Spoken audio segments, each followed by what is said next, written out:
ಪ್ರಯಾಣಿಕರಿದ್ದಂತಹ KSRTC bus ಒಂದು ನಿಯಂತ್ರಣವನ್ನು ಕಳೆದುಕೊಂಡಂತಹ ಘಟನೆ ನಡೆದಿದೆ. ಭಾರೀ ದುರಂತವೊಂದು ತಪ್ಪಿದಂತಾಗಿದೆ. ರಸ್ತೆ ಬದಿಯ ಮಣ್ಣಿನ ಗುಡ್ಡವನ್ನು ಹತ್ತಿಸಿದ್ದಾರೆ ಚಾಲಕ. ಕಂಟ್ರೋಲ್ ತಪ್ಪುತ್ತಾ ಇದ್ದ ಹಾಗೆ ಬಸ್ನಲ್ಲಿದ್ದಂತಹ ಪ್ರಯಾಣಿಕರಿಗೆ ಸಣ್ಣ ಪುಟ್ಟ ಗಾಯವಾಗಿದೆ ಅನ್ನೋದು ಗೊತ್ತಾಗ್ತಾ ಇದೆ. ಬಸ್ ಚಾಲಕನನ್ನ ಪ್ರಯಾಣಿಕರು ತರಾಟೆಗೆ ತೆಗೆದುಕೊಂಡಿದ್ದಾರೆ. ಬೆಂಗಳೂರು ಟು ಮದುರೈಗೆ ಹೊರಟಿದ್ದಂತಹ ಕೆಎಸ್ಆರ್ಟಿಸಿ ಬಸ್ ಇದು ತಮಿಳುನಾಡಿನ ಸೇಲಂ ಸಮೀಪ ಈ ಘಟನೆ ಆಗಿದೆ. ಇದ್ದಕ್ಕಿದ್ದ ಹಾಗೆ ಬಸ್ಸು ಡ್ರೈವರ್ನ ಕಂಟ್ರೋಲ್ ತಪ್ಪಿದೆ. ಒಂದು ಕ್ಷಣ ಆತಂಕದ ವಾತಾವರಣ ನಿರ್ಮಾಣವಾಗಿತ್ತು. ತತ್ಕ್ಷಣಕ್ಕೆ ಅತಿ ದೊಡ್ಡ ದುರಂತವೊಂದು ತಪ್ಪಿದಂತಾಗಿದೆ ಅನ್ನೋದು ಗೊತ್ತಾಗ್ತಾ ಇದೆ. ಯಾವಾಗ ಬಸ್ಸು ನಿಯಂತ್ರಣವನ್ನು ತಪ್ಪೋ ಮಣ್ಣಿನ ಗುಡ್ಡವನ್ನು ಹತ್ತಿಸುವಂತಹ ಕೆಲಸವನ್ನ ಚಾಲಕ ಮಾಡಿದ್ದಾರೆ. ಒಳಗಿದ್ದಂತಹ ಪ್ರಯಾಣಿಕರು ಡ್ರೈವರ್ಗೆ ಕ್ಲಾಸ್ ತೆಗೆದುಕೊಂಡಿದ್ದಾರೆ. ನೀವು ಕೂಡ ದೃಶ್ಯವನ್ನು ಗಮನಿಸ್ತಾ ಇದ್ದೀರಿ. ಬೆಂಗಳೂರಿನಿಂದ ಮದುರೈಗೆ ಹೊರಟಿದ್ದಂತಹ ಬಸ್ ತುಂಬಾ ಪ್ರಯಾಣಿಕರಿದ್ರು.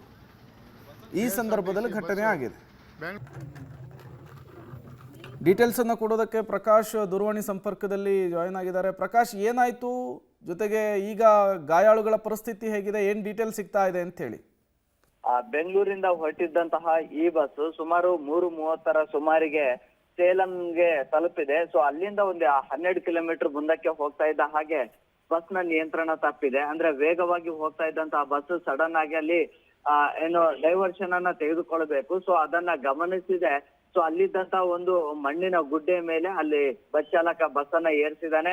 ಸೊ ತಕ್ಷಣಕ್ಕೆ ಬಸ್ ಅನ್ನ ಒಂದು ಹಂತಕ್ಕೆ ಕಂಟ್ರೋಲ್ಗೆ ತೆಗೆದುಕೊಂಡಿದ್ದಾನೆ. ಒಂದೊಮ್ಮೆ ಏನಾದ್ರೂ ಅದೇ ವೇಗವಾಗಿ ಆ ಒಂದು ತಗ್ಗಿನಲ್ಲಿ ಏನಾದ್ರೂ ಬಿದ್ದಿದ್ರೆ ಖಂಡಿತವಾಗ್ಲೂ ಕೂಡ ದೊಡ್ಡ ಮಟ್ಟದಲ್ಲಿ ಸಾವು ನೋವುಗಳು ಆಗುವಂತ ಸಾಧ್ಯತೆಗಳು ಕೂಡ ಇದ್ವು. ಆದ್ರೆ ಆ ತಕ್ಷಣಕ್ಕೆ ಬಸ್ ತನ್ನ ನಿಯಂತ್ರಣಕ್ಕೆ ಸಿಕ್ಕ ಬಳಿಕ ಸೊ ಬಸ್ ಕೂಡ ಸ್ಲೋ ಆಯ್ತು. ಈಗ ಸಣ್ಣ ಪುಟ್ಟ ಗಾಯಗಳು ಮಾತ್ರ ಆಗಿದಾವೆ.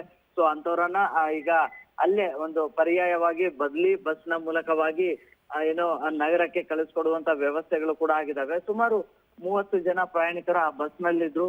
ಸೊ ಅವರೆಲ್ಲರೂ ಕೂಡ ಚಾಲಕನ ವಿರುದ್ಧ ಆಕ್ರೋಶವನ್ನ ಹೊರಹಾಕ್ತಾ ಇದ್ರು, ಮತ್ತೆ ತರಾಟೆ ಕೂಡ ತೆಗೆದುಕೊಂಡಿದ್ರು.